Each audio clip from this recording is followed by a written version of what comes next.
Il y a quelques semaines, j'ai eu la grande chance de faire partie d'un sommet Maman épanouie, famille heureuse, organisé par Magali Brua. Donc je me suis retrouvée avec 17 autres femmes expertes dans leur domaine. Donc on a parlé de gestion des émotions, d'organisation familiale, d'alimentation saine, de liberté financière. Et j'ai eu la chance d'animer une conférence sur les enfants atypiques. Parce que comme vous le savez, sur cette chaîne, je parle de parentalité, optimisme et cool pour les enfants atypiques. Donc je vous envoie un petit extrait où je parle de pédagogie alternative, d'éducation, de parentalité positive et je vous laisse un avis assez tranché sur le système scolaire actuel que je trouve obsolète. À tout de suite.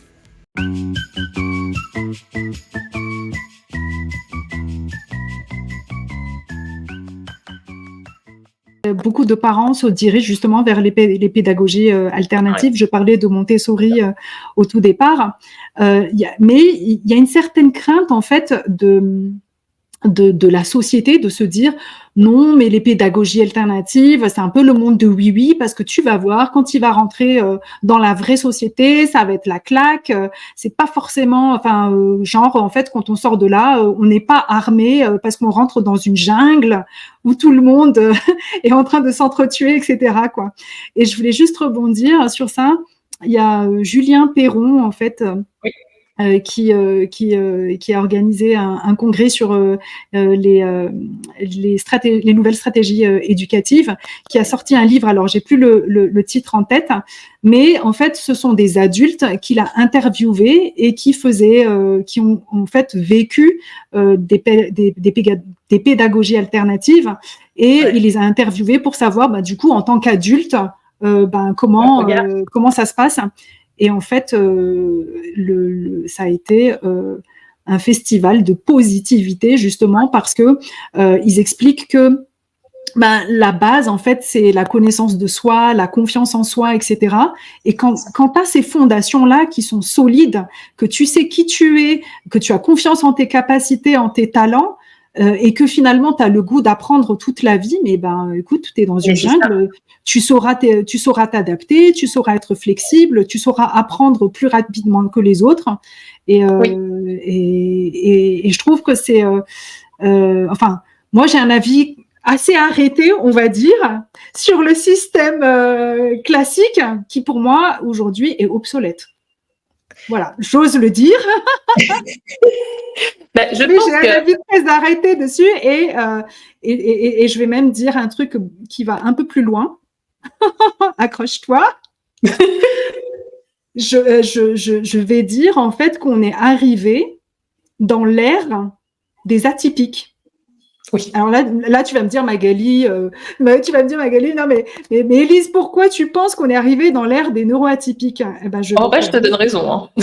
Non mais je vais te répondre très simplement. Donc là, ça fait 2 ans qu'on est rentré en fait dans l'ère de l'intelligence artificielle, etc. Et qu'est-ce qui se passe en fait ? L'intelligence artificielle, elle se cale sur le comportement en fait de l'humain standard. D'accord ? Et pour innover, comment tu fais pour innover ? En fait, tu es obligé de penser hors cadre. Tu as besoin en fait de gens qui ont une curiosité qui est différente, qui ont des idées qui sont différentes, qui ont des capacités qui sont différentes. Ouais. Et qui c'est qui a ces capacités d'innovation et de penser hors champ ? Les atypiques. Ouais. Et là, je l'ai vu sur ces 6 derniers mois, il y a des cabinets de recrutement spécialisés en fait en neurodiversité. Ah ouais. Tu imagines ? Ah ouais, ça n'existait pas avant. Hein.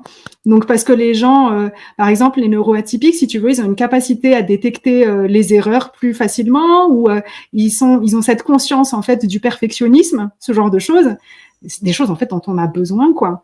Et donc ces cabinets-là recherchent des neuroatypiques. Donc les neuroatypiques avant qui étaient vraiment relégués en se disant ils sont trop bizarres, ils sont trop... Maintenant, en fait, ils sont de plus en plus recherchés. Et il y a même une boîte un éditeur de jeux vidéo qui s'appelle Ubisoft, qui recrute dans son annonce, il a mis je recrute en fait des stagiaires neuroatypiques. Donc on est carrément, je dirais, dans une ère différente et c'est un peu ce que j'ai envie de dire aux parents. Oui. C'est que souvent on se dit, punaise, mon enfant est différent, comment il va faire pour s'adapter à la société? Mais mon Dieu, s'il n'a pas son bac, qu'est-ce qu'on va devenir? Ils sont nourris en fait par ces angoisses-là. Et le parcours que j'ai eu, justement, avec l'apprentissage de l'optimisme, avec la volonté de trouver en fait des éléments tangibles qui montrent que l'avenir réserve des choses positives, ça montre en fait que non, en fait, on est arrivé dans une ère où en fait chacun peut se créer son propre métier. Et il y a tellement de choses sur Internet, sur des manières d'apprendre, que en fait les ressources sont là. Et c'est pour ça que je dis c'est vraiment l'ère des atypiques, parce que je dirais, allez, du temps de nos parents, et oui, il fallait faire des études, des hautes études, et puis après avoir un bon boulot, et puis sans ça. Et aujourd'hui, c'est différent. C'est vraiment différent.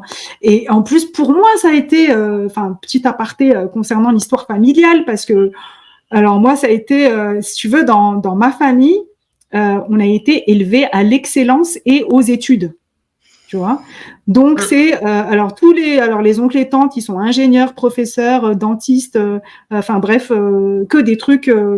Et alors là, quand ma fille a commencé à avoir des difficultés à l'école, je me suis dit oh là là, qu'est-ce qu'on va dire? Et puis finalement, non quoi. Il faut se sortir de ce schéma-là et faire les choses différemment. Et l'ère actuelle le montre en fait qu'on peut faire les choses différemment.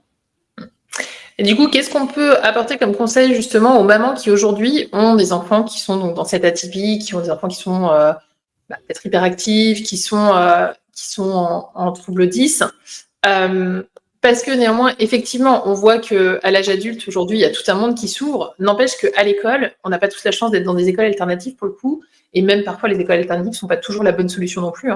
Mais dans le système classique, moi, quand j'échange avec des professeurs, souvent ils me disent, en fait, on n'a pas les outils, on ne sait pas comment accompagner ces enfants-là parce que ça ne fait pas partie de notre cursus d'apprentissage. On n'a pas toujours le temps de se former à côté pour apprendre justement comment on accompagne ces enfants. Du coup, on peut se retrouver avec des parents qui se disent, oui, voilà, mon enfant, effectivement, il correspond à ce que vous expliquez. Je suis bien d'accord qu'il faut être optimiste, mais n'empêche que dans la réalité, je me retrouve confrontée à un enfant qui n'est pas bien dans sa classe. On a essayé différentes solutions, il n'y a rien qui fonctionne. Enfin, voilà. Qu'est-ce qu'on peut leur apporter comme piste aujourd'hui Alors, la première piste déjà que j'ai donnée, c'est vraiment d'avoir un carnet où on peut noter les spécificités de son enfant. Une fois qu'on a noté ces spécificités, en fait, il faut être dans l'observation sans jugement. D'accord? Parce que d'habitude, on est plutôt en réaction. Oh là là, il est comme si, puis on est un peu énervé par son comportement débordant. Donc, il faut déjà soit se dire, OK, je vais essayer de sortir de mon corps et d'être un peu en mode détective pour voir comment fonctionne mon enfant. Donc, une fois qu'on a noté ça, en fait, sur un petit carnet, renseignez-vous si par exemple, tu as un enfant qui est hyper agité, etc., tu peux acheter un bouquin sur le TDAH et voir s'il est hypersensible. Voilà, quoi. Il y a tellement de ressources sur YouTube, sur le livre et sur mon blog aussi, tu verras. Il y a beaucoup de ressources. Donc déjà, si tu confrontes ton petit carnet avec les différentes informations, il y a déjà des premières grandes lignes qui vont se dégager. Donc, par exemple, je donne un exemple très simple. Si tu vois que ton enfant est hypersensible, donc je parlais de l'étiquette tout à l'heure sur les habits, tu peux faire attention en fait à ses habits. Si tu vois qu'il est très sensible au bruit, dans ton fonctionnement, tu peux lui acheter par exemple un casque anti-bruit, et puis quand il y a des choses en fait qui sont difficiles pour lui, au moins il peut s'isoler. Si tu vois que déjà chez toi, si la stimulation visuelle et tout ça, tu vois qu'en fait, ça le met d'une manière assez agitée, tu désencombres chez toi. Franchement, alors moi, je dis et je milite dessus, le minimalisme, c'est vraiment l'ami des familles atypiques, vraiment.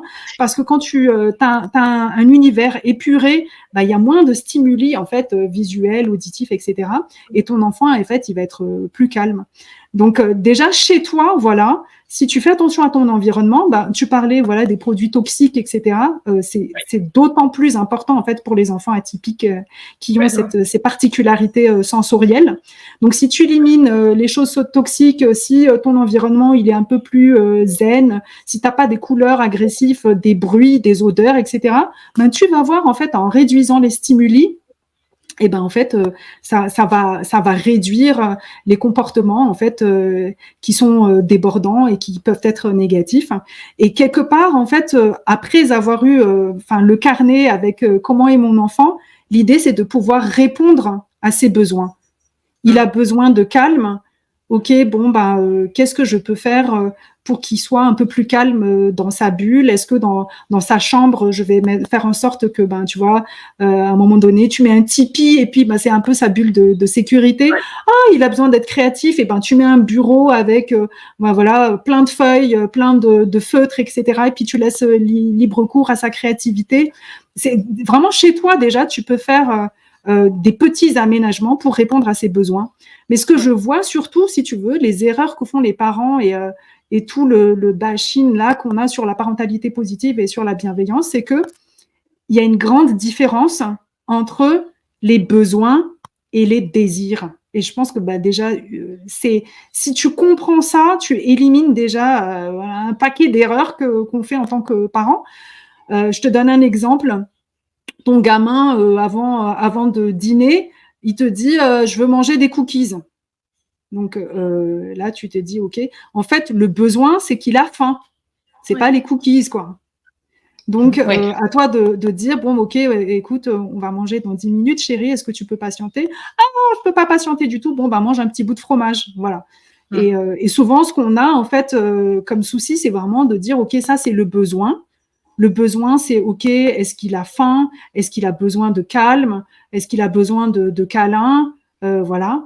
Et les désirs, c'est plutôt allez, je veux tel jouet, je veux passer 2 heures devant la PlayStation, je veux manger n'importe quoi. Enfin voilà, il faut faire vraiment un distinguo entre les besoins et les désirs. Et quand on comprend les comportements de son enfant, j'insiste avec le carnet, et que du coup, il y a des besoins qui vont se dégager et qu'on répond à ces besoins et non pas à ses désirs, et déjà, on fait un grand pas. Donc, je dirais, première étape, le carnet. Deuxième étape, comprendre les besoins et vraiment y répondre. Et après, il y a 2 autres steps pour moi qui sont vraiment majeurs. C'est essayer d'avoir un réseau de soutien autour de soi. On a beaucoup parlé voilà, cette semaine. Donc forcément, en fait, tu dois avoir une association locale où tu dois avoir, je reviens toujours au blog parce que c'est là où on crée aussi une certaine communauté. Il faut que tu sois en fait dans un environnement où tu te sentes comprise, soutenue, avec des valeurs en fait qui sont identiques par rapport aux autres. Je reprends ton exemple en fait de l'école alternative avec une pédagogie alternative. Généralement, en fait, je remarque en fréquentant les parents, on a en fait les mêmes valeurs parce que finalement, on a les mêmes priorités, on a vécu les mêmes difficultés. Et donc, en fait, je dirais, la difficulté quand on veut avancer sereinement, c'est de dire stop à tous ceux qui sont toxiques. Oui. Et quand on a un enfant neuroatypique, c'est essentiel, vraiment. Oui. Parce que tu dois avoir en fait confiance en ton style parental, tu dois être confiant dans comment tu veux mettre en place la relation avec ton enfant. Et donc, je dirais, ça passe vraiment par l'élimination aussi des personnes toxiques. Et le 4e point, et on en a parlé vraiment toute la semaine avec Sophie, notamment hier encore dans son intervention, c'est de prendre soin de soi. Voilà. Oui. Parce que toute la bienveillance et tout le soin que tu as pour toi, c'est comme une réserve que tu augmentes en fait pour être beaucoup plus connectée et pour être beaucoup plus sereine avec ton enfant. On arrive à la fin de l'extrait de cette conférence qui faisait partie du sommet Maman épanouie, famille heureuse. J'espère que tu as pu apprécier ces 10 petites minutes. C'était juste un extrait de la conférence qui a duré plus d'1 heure. J'espère que tu pourras mettre en place des petites choses dans ta vie du quotidien pour améliorer le bien-être de ton loulou. Donc n'oublie pas déjà le petit carnet. On le disait donc à la fin de cet extrait, le réseau de soutien. Ne te sens pas seul. Je t'invite à aller sur le blog optimismecool.com, récupérer ton kit de survie. Et puis tu verras aussi dans la description, je te mets un lien sur l'article récapitulatif du sommet où je te donne le nom de toutes les personnes, donc les femmes expertes qui ont participé à ce sommet, avec soit leur blog, soit leurs réseaux sociaux, soit une vidéo intéressante. Comme ça, tu pourras quand même compléter le contenu. Et puis, je te dis à très bientôt. Et n'oublie pas de regarder les autres vidéos. N'oublie pas de t'abonner. À très vite.